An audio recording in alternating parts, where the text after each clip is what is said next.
smoothing out the top, I used my orbital sander with a very aggressive grit sandpaper. I used a 60 grit. And the reason being is I already knew it was going to sand down to the particle board. I already knew I was going to have to prime with a really good primer sealer and also do some filling so the paint would absorb all evenly.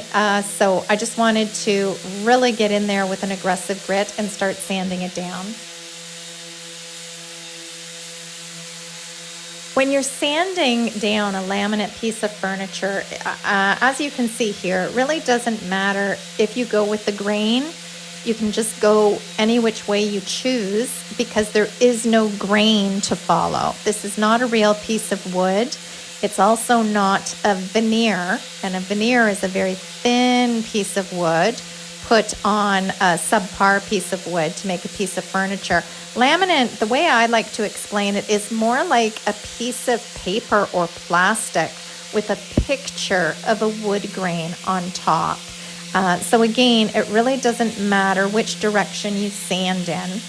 I would also suggest if you're sanding a piece of laminate furniture that maybe only has 1 or 2 bubbles on top, so very minimal bubble damage, you don't have to go in with a 60 grit.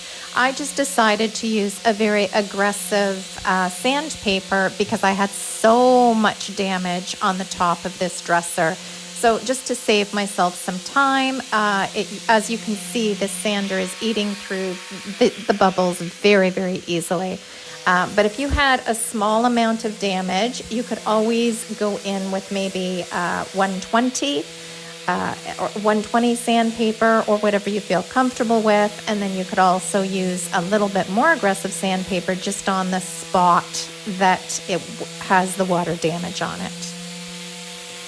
Here's what the dresser looked like after I had scuff sanded it and sanded all the damage down to a smooth finish. Here you can clearly see how the laminate has been scuff sanded, but a lot of the particle board is showing through.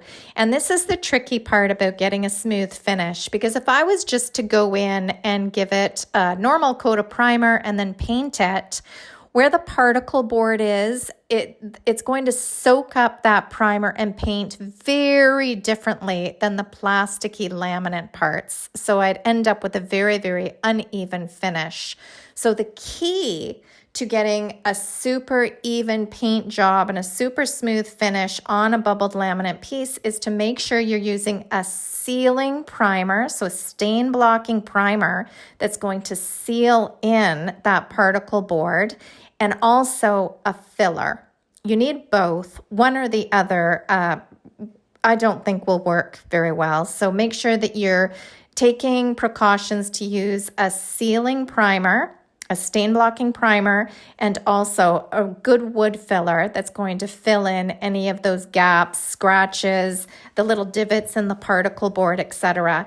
And then once you do this, this will enable you to get a super smooth finish. To watch the full tutorial and see the before and after, just click on the link in the description box below. Thanks for watching.